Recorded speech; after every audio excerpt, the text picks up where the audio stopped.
शुक्लां ब्रह्मविचारसारपरमामाद्यां जगद्व्यापिनीं वीणापुस्तकधारिणीमभयदां जाड्यान्धकारापहां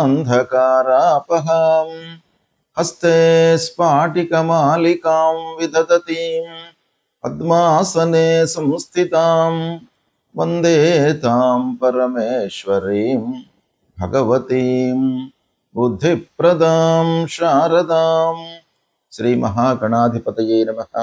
శ్రీ మహాసరస్వత్యై నమః. శ్రీ గురుభ్యో నమః.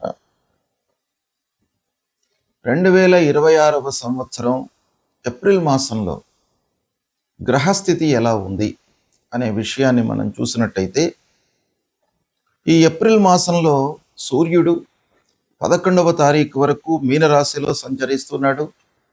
తదనంతరం మేషరాశిలోకి ప్రవేశిస్తున్నాడు. కుజుడు 2వ తారీఖు వరకు కుంభరాశిలో సంచరిస్తూ 2వ తారీఖు నుండి మాసాంతం వరకు కూడాను మీనరాశిలో సంచరిస్తున్నాడు. ఇక బుధుడు 11వ తారీఖు వరకు కుంభరాశిలో సంచరిస్తూ 10వ తారీఖు తర్వాత మీనంలోకి ప్రవేశిస్తున్నాడు. గురువు మిథున రాశిలో సంచరిస్తున్నాడు. శుక్రుడు 19వ తారీఖు వరకు మేషరాశిలో సంచరిస్తూ 19 నుండి మాసాంతం వరకు కూడాను వృషభ రాశిలో సంచరిస్తున్నాడు. శనీశ్వరుడు మీనరాశిలో సంచరిస్తున్నాడు. రాహువు కుంభరాశిలో సంచరిస్తున్నాడు. కేతువు సింహరాశిలో సంచరిస్తున్నారు. ఈ విధంగా ఏప్రిల్ మాసంలో గ్రహస్థితి ఉంది. ఈ గ్రహస్థితి ఆధారంగా 12 రాసుల వారికి ఎలాంటి ఫలితాలు, గోచార ఫలితాలు ఎలా ఉన్నాయి అనే విషయాన్ని మనం తెలుసుకుందాం. 2026వ సంవత్సరము ఏప్రిల్ మాసంలో తులారాశిలో జన్మించినటువంటి స్త్రీలకు గోచార ఫలితాలు ఎలా ఉన్నాయో తెలుసుకుందాం. స్త్రీల విషయం ఆలోచించినట్టయితే తులారాశికి రాశ్యాధిపతి శుక్రుడు. శుక్రుడి యొక్క అనుకూలత కొంత తక్కువగా ఉంది ఈ మాసం లోపల. శుక్రుడు ప్రధానంగా 6వ, 7వ స్థానాలలో సంచరిస్తున్నాడు. కనుక స్త్రీలు ప్రత్యేకంగా ఈ ఏప్రిల్ మాసంలో కొన్ని జాగ్రత్తలు తీసుకోవాలి. అంటే కుటుంబం లోపల భర్తతో కానివ్వండి, పిల్లలతో కానివ్వండి, మీరు ఆచితూచి ఉండడం చాలా అవసరము. అనవసరమైనటువంటి చర్చలలోకి, మాటలలోకి వెళ్లకుండా మీ పనిపై మీరు మనసు నిలపడం చాలా అవసరము.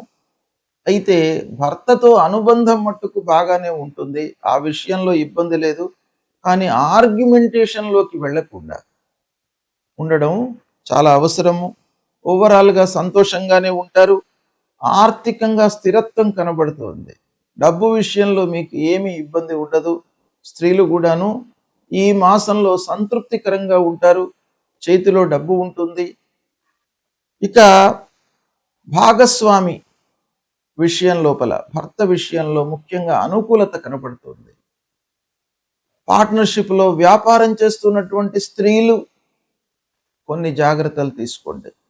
అనుకూలమైనటువంటి ఫలితాలే ఉంటాయి, లాభాలు ఉన్నాయి, ప్రయాణాలు కలిసి వస్తాయి. పిల్లల విషయంలో మీరు సంతృప్తిగానే ఉంటారు. ఉద్యోగ అవకాశాలు కనబడుతున్నాయి. అంటే ఉద్యోగం కొరకై ప్రయత్నాలు చేస్తున్నటువంటి మహిళల విషయం ఆలోచించినట్టయితే ఈ మాసంలో మీకు ఉద్యోగము సంప్రాప్తి కనబడుతుంది. ఉద్యోగం లభిస్తుంది, ఆదాయము ప్రారంభమవుతుంది ఈ మాసం లోపల. ఇక విద్యార్థినులు, చదువుకునేటువంటి వాళ్ళ విషయం చూసినట్టయితే కొంత మీరు శ్రమిస్తే మీకు ఆ భగవంతుడి యొక్క అనుగ్రహం లభిస్తుంది. కొత్త పరిచయాలు ఏర్పడతాయి. కనుక స్త్రీలు కొత్త పరిచయాలతో జాగ్రత్తగా ఉండాలి. పెద్దల యొక్క సహాయ సహకారాలను తీసుకోండి, ఓవర్లుక్ చేయకుండా. కుటుంబ పెద్దలు కానివ్వండి, సహోదరులు, అన్నలు, తమ్ముళ్ళు, వాళ్ళు ఏం చెప్తున్నారు అనేటువంటి విషయాన్ని కూడాను జాగ్రత్తగా వింటూ వాస్తవమైనటువంటి మార్గంలో వెళ్ళడం చాలా మంచిది. గౌరవం పెరుగుతుంది మీకు సమాజం లోపల. శుభకార్యాలు చేస్తారు. అనుకూలమైనటువంటి నిర్ణయాలు, సమయ స్ఫూర్తితో మీరు నిర్ణయాలు తీసుకుంటారు. అది మీకు బాగా కలిసి వస్తుంది. అయితే ఒక పక్కన చిన్న సమస్యలు కూడాను ఉన్నాయి. వాటిని అధిగమించడానికై మీరు ప్రయత్నాలు చేస్తుంటారు. ఓవరాల్గా స్త్రీలకు ఈ మాసంలో మంచి ఫలితాలే ఉన్నాయి. అయితే మానసికమైనటువంటి ఒత్తిడికి గురి కాకుండా ఓపికతో మీరు ముందుకు వెళ్ళినట్టయితే చాలా సంతృప్తికరంగా శుభప్రదమైనటువంటి ఫలితాలను పొందుతారు. గ్రహస్థితి ప్రతికూలంగా ఉన్నప్పుడు మనము చేయవలసినటువంటి కర్తవ్యాలు ప్రముఖంగా శాస్త్రంలో చెప్పబడి ఉన్నాయి. వాటిని మనము పాటించినట్టయితే ఆ గ్రహాల యొక్క అనుకూలత, అనుగ్రహము లభిస్తుంది. మరి ఏం చేయాలి మనము అని అంటే, ముఖ్యంగా ఆరోగ్యపరమైనటువంటి విషయాలపై సూర్యుడి యొక్క సంచారం ప్రభావాన్ని చూపిస్తుంది. కనుక ఆరోగ్యము కొంత ఇబ్బందికరంగా ఉన్నప్పుడు, అనవసరమైనటువంటి ఆలోచనలతో మనము సతమతమవుతున్నప్పుడు సూర్యనారాయణుణ్ణి మనము పూజించడము చాలా ముఖ్యం. అంటే సూర్యుడు నమస్కార ప్రియుడు.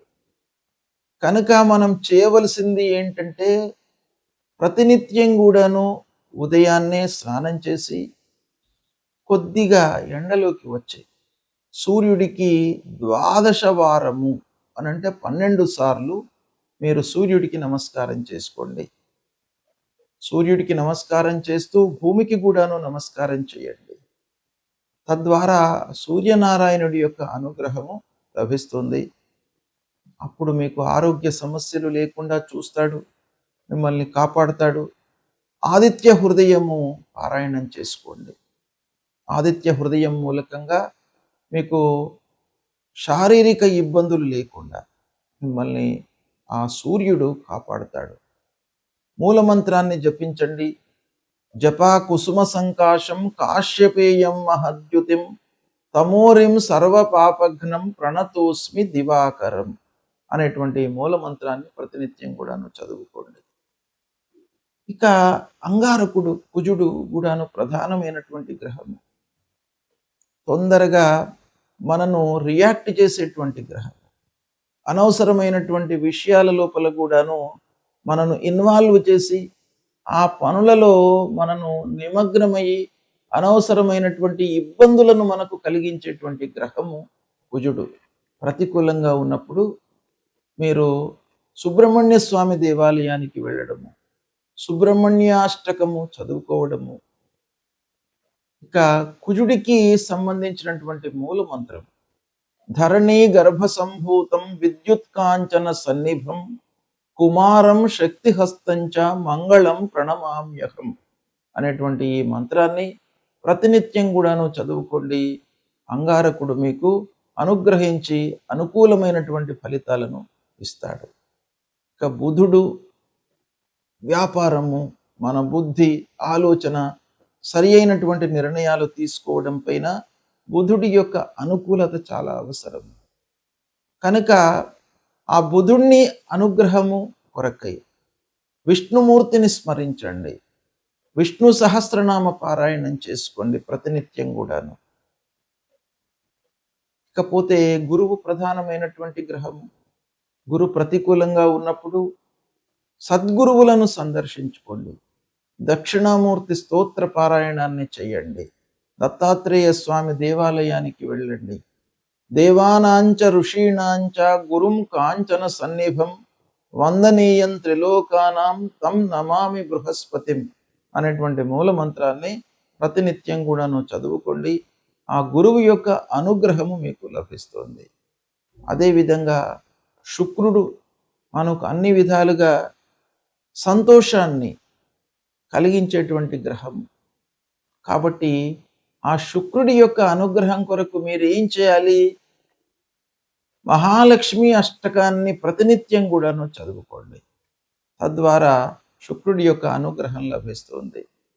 శని ప్రతికూలంగా ఉన్నప్పుడు హనుమాన్ చాలీసా పారాయణం చేసుకోండి.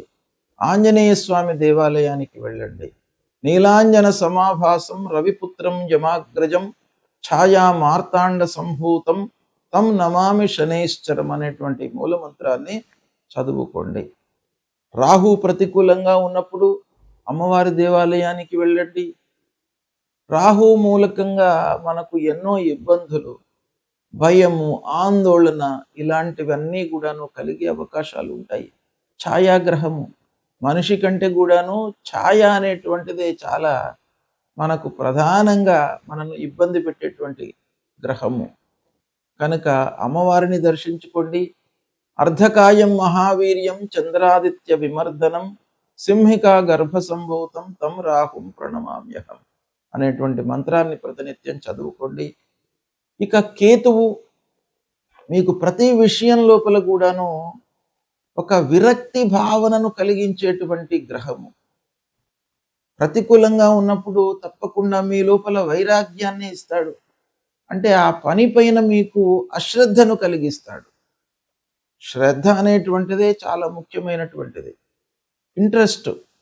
ఇంట్రెస్ట్ ఉంటే మనకు మార్గాలు ఉంటాయి. కాబట్టి ఆ కేతువును మీరు అనుకూలం చేసుకోవడానికై గణపతిని స్మరించండి. గణపతి దేవాలయానికి వెళ్ళండి. ఫలాశ పుష్ప సంకాశం తారకాగ్రహమస్తకం రౌద్రం రుద్రాత్మకం ఘోరం తం కేతుం ప్రణమామ్యహం అనేటువంటి మూల మంత్రాన్ని జపించండి. మీకు తప్పకుండా ఈ గ్రహాలకు సంబంధించినటువంటి దుష్ప్రభావము దూరమవుతుంది. ఆ భగవంతుడి యొక్క అనుగ్రహం లభిస్తుంది. భగవంతుణ్ణి నమ్ముకోండి. మీపై మీ విశ్వాసాన్ని పెంచుకోండి. అంటే ఆత్మవిశ్వాసాన్ని పెంచుకోండి, పరమాత్మను కొలవండి. తప్పకుండా మీకు శుభ ఫలితాలు కలుగుతాయి. శుభం.